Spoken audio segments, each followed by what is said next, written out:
got stink bug pushed halfway outside because if we don't do something about all this bare metal soon, we're gonna have more rust problems, and that is what we're trying to avoid. So this weekend's goal is to get all this seam sealed and coated so we don't have to worry about rust and we can start putting the interior back together. Seam sealers up first. We're probably gonna start at the front where it's hard and work our way to the easy stuff.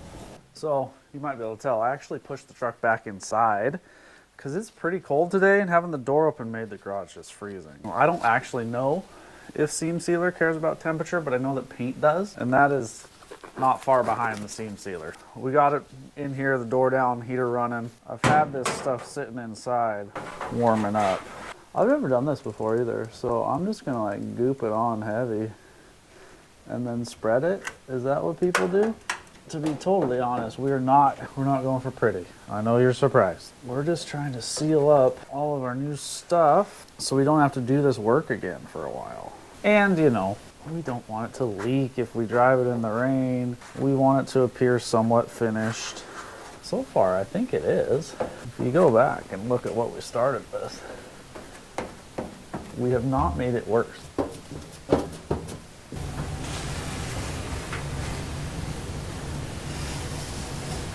Super satisfying. Last one here in the back, and then we're gonna let it dry. All right, well, the seams are sealed. We're gonna let this stuff sit and dry, and we'll be able to start painting. Got my paint booth set up here. While we're waiting for seam sealer to dry, figured we'd put a coat or two on our seat frame. You may also notice that this is the color we're gonna use, and it says engine on it.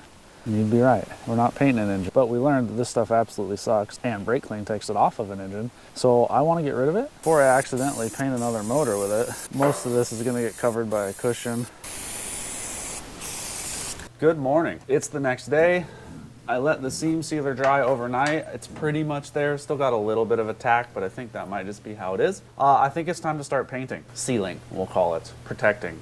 Choose your favorite word. You'll notice we have two different products here. That is for a couple reasons. The biggest one being I don't have enough of either, I don't think, and I didn't want to buy more. I wanted to use up what we had. This Eastwood stuff, the rust encapsulator, is going to be our primary, and then this will be our secondary. My plan is to use up all of this on the stuff that's currently rusty. Back of the cab, up here. That's what this is for. Here in the middle, this is new metal. It's not rusty yet.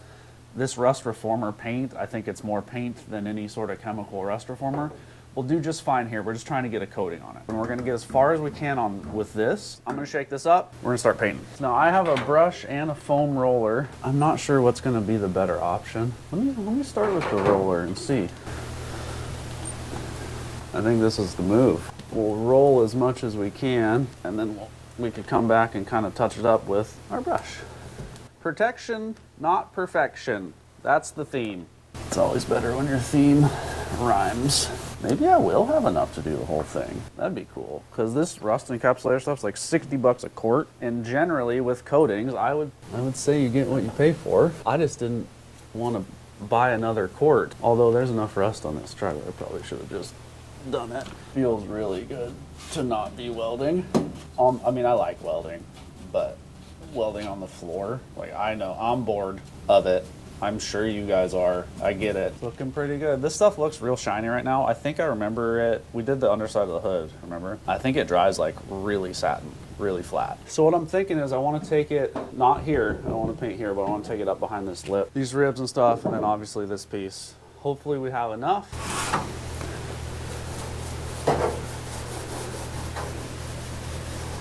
Hopefully this isn't a mistake and this doesn't make it like crazy hot in here, but there's also no heater. There's no air at all. That can be dealt with. Things can be insulated at a later date. This roller is the way to go, by the way. I mean, spraying it's probably better, but if you don't have a sprayer like me, foam roller is working great. This thing needs cab corners so bad. We're gonna do them, but I gotta get the bed off, and I don't know if I want to deal with that either, so. Ignoring it for now. That's our ventilation. Cab corner vents. I'm gonna probably have enough, I think, to do the whole floor with it. Especially the parts I can roll. The roller seems to be pretty economical with paint usage.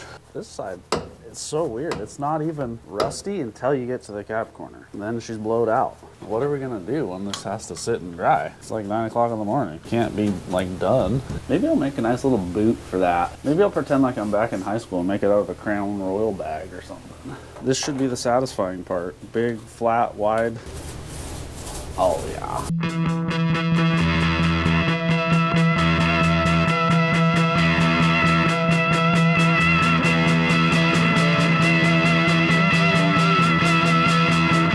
Well, there you have it. This is one fully rust encapsulated 1950 Chevrolet cab. But the work is only half done. The bottom side is just as bare as the top side was. So while this dries, we're gonna try to figure out how to deal with that. It's a pretty nice day. A little bit of wind, which actually might help us. I think I'm gonna move the doors and some other things and maybe wheel her out and then try to figure out a way that we're gonna seal up the underside. We're not gonna use the same stuff. I do have a plan. It's just gonna be a touch messy. Oh, easy now. I hope I can push this back in. All right, now we got a little breeze. We'll get a lot of dust in our new paint that way. It's gonna be ideal. This is my plan for the underside. This is 3M professional grade rubberized undercoating. Tell you what, I sprayed it on a chunk of scrap. And it smells like it's the real deal. I've never used it before. I bought an entire case. So I think we're gonna dive underneath and try to hit all the fresh metal with at least a coat of this. It's breezy, so I don't think we'll suffocate. And I don't know, we're gonna give it a try. It also says to clean all the oil and grease, which we didn't do, but something's better than nothing. I'll be right back.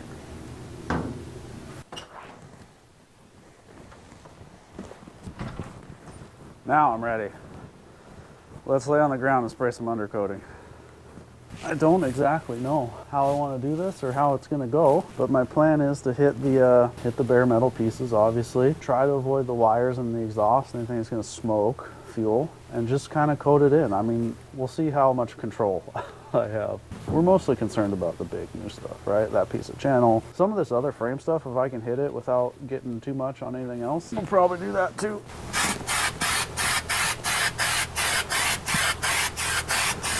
Wow.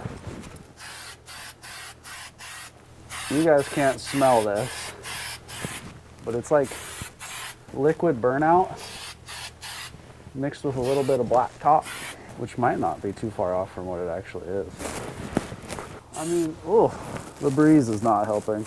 I know when they undercoat, well, I don't know, but I think when they undercoat things like at dealerships, they just go crazy. Oh, I should probably wear these, huh? May as well protect as much as we can while we're suited up and under here, huh? I don't know if this stuff like dries or just kind of stays, I don't know. You know what I mean? Like soft, rubbery. Well, it stinks under here, so I'm gonna get out, but I think I mean, it went on pretty good. I don't see any bare metal. A lot of the factory, or the aftermarket panels, they were coated on the bottom anyway, right? I didn't grind the EDP coating off, so I think we're okay. While we're still waiting on undercoating and rust encapsulator to dry, put a little paint on our pedals. Well, that's windy. Let me readjust here. It knocks the wind down a bit. Listen, it's a beautiful day. Motivation's high. Our paint is dry to the touch, so we're gonna keep on keeping on and put some carpet in this thing. Now, here's what I bought. It's a little bit different. This is a garage oil spill mat. I bought 2 of them. They're each this big, and it's like a carpet with a rubber back. I don't know if it's real absorbent or not, but you're supposed to like park your rigs on it if they drip. This keeps it off your garage floor. I thought something like that would be perfect for the interior stink bug, because it's not the most sealed up thing in the world, and I didn't want to buy a carpet kit. We've changed a bunch of stuff. I would have had to cut it anyway. So we're gonna use these 2 pieces. I think they're like 36 by 60, 3 by 5 or so. I think 2 should be enough to do it. We're gonna lay these out and make this our carpet and do it ourselves. All we're really looking for is 1 piece for the trans tunnel so it can come off and on, piece under the seat. We'll have to make it in a couple pieces. I got some spray adhesive and we're just gonna stick it down. And then I got some trim for like along the doors that I hope is gonna work the way it worked in my head, but we'll find out together when we get there. So I'm not really sure what the approach is. I'm just kind of laying this in here for now. So I wonder if I shouldn't measure from the back of the cab to the tunnel or to the cover, and then between my 2 seat mounts and just cut that piece out and lay it down. And we'll have a seam, we'll have a couple seams, but we could even run floor mats. Can you imagine? something like that. So I got this laid out here on the garage floor, which I did sweep. I have it measured. I wish they didn't fold this instead of roll it, but they did. So I'm just gonna kind of mark it out on the bottom. We're going 30 and 1/2 inches by 45. Oh, it cuts easy. I'm hoping spray adhesive is enough to hold this down. I don't really want to thought about trying to have some sort of carpet retainer deal. So as you can see, I got it laid in there. And I don't hate it. Again, I hate that they folded it because it makes it look short, but it's not. We do it all here at Tiger's Garage. Upholstery, engine builds, paint, sometimes even in the same day. We're what you call full service. So I'm trying to use these side pieces off of what we cut to fill around the seat mount. I think it's gonna work good. I've got a gap right here, but I've also got some overhang. So I'm gonna give this a trim here, and I'm gonna try to go this far so I can that up in there. Does that make sense? And I know I cut that shy on purpose. I just wanna make sure I don't run out. See, there's a little bit of angle to that. This piece here, I'm gonna stab myself. Hold on, there we go. There's a bit of angle to this piece here, and I'm worried that if I take the rest of this, I'm going to effectively do the same thing, right? I'm going to take more here at the front where I have more. See, we're getting there to match up now, which I think is going to match better once we glue it. So we're going to leave that, but we still need to trim this edge because it's heavy. So we're just going to Sharpie that out and trim it. Now this piece sneaks right in there. It's perfect. I'm already onto my second carpet, but we should have enough. I want the shape to be just kind of the shape of this panel. So, you know, from here to probably up here, just below the column and over. So kind of an L shape, and we'll take it about to the center. Let me get some measurements on that. Like we'll do here, here, and there. Let me draw a little picture actually. Hold on. Now we need to draw that on the carpet and cut it and hope we didn't mess anything up. I also can't do it upside down because it's directional. So if I do it upside down, I gotta remember to do it upside down. Does that make sense? Like my leg of my L has to be going the other way because I need to flip it back over. I'm smart enough to know that. There we go. See, it's backwards, but it's forwards when you flip it. See how she fits, where to put it. It's gonna fit terrible because I haven't cut any of the holes yet. We're going for just general vibes first. I think we'll do the stick through items first, that way that she lays down flat. I just had a thought while I walked away for 2 seconds.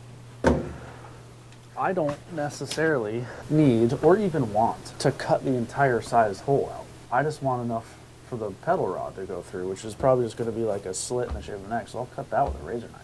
Something kind of like that is what we were thinking, isn't it? Gluing everything down is going to be where it really starts to come together. I think I'm a bit deep on length there, but I don't want to cut it, because if I do get this to move up where I thought it should be, it'll be about perfect. Do we have enough material to do the other side?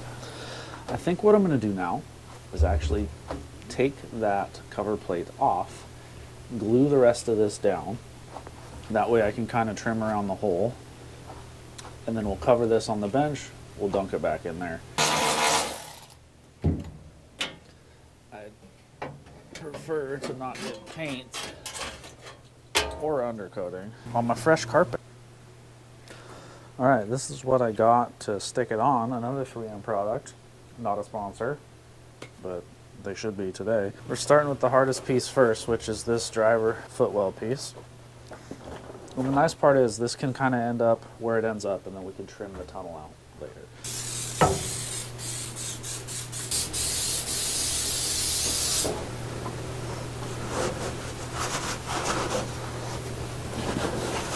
It's not sticking very good. I think I maybe should have let it tack up a little bit more before I put them together. I don't know if the rubber bottom on this stuff is helping us or hurting us. So we got it trimmed out and patched up where we need it, and now we need to turn our attention to the tunnel. But this is what it looks like. There's obviously some wrinkles and stuff in here, and it's not perfect if you look close, but it's better than a bare floor. It's going to help a little bit with noise. It's just going to make it look more complete. And don't forget, we don't have the seat or nothing in here yet. Once we get that covered up, I think it's going to look really good. Trans cover. I keep calling it a tunnel. It's not tunnely. Are we going to have enough to do it in one piece? Oh man, it's going to be close. That's the widest piece we have, I think. Hold on.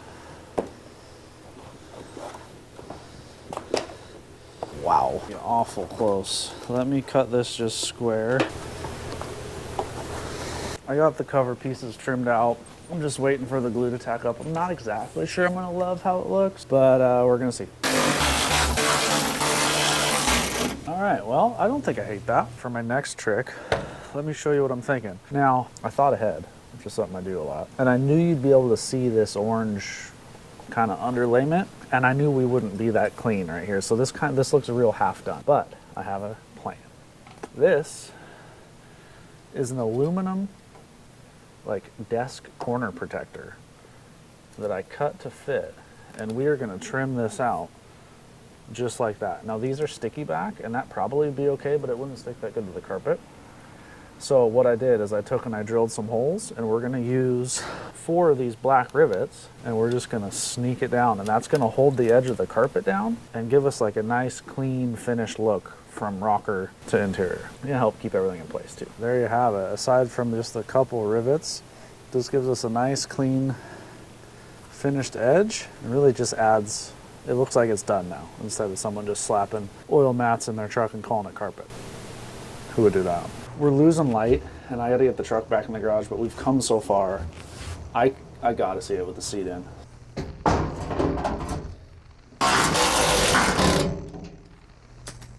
Solid. How did it get even more messed up?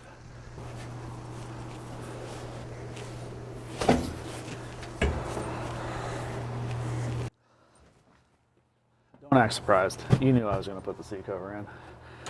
Anyways, I think that's probably gonna do it for this episode of Tiger's Garage. Thank you so much for coming along, and we'll see you next week.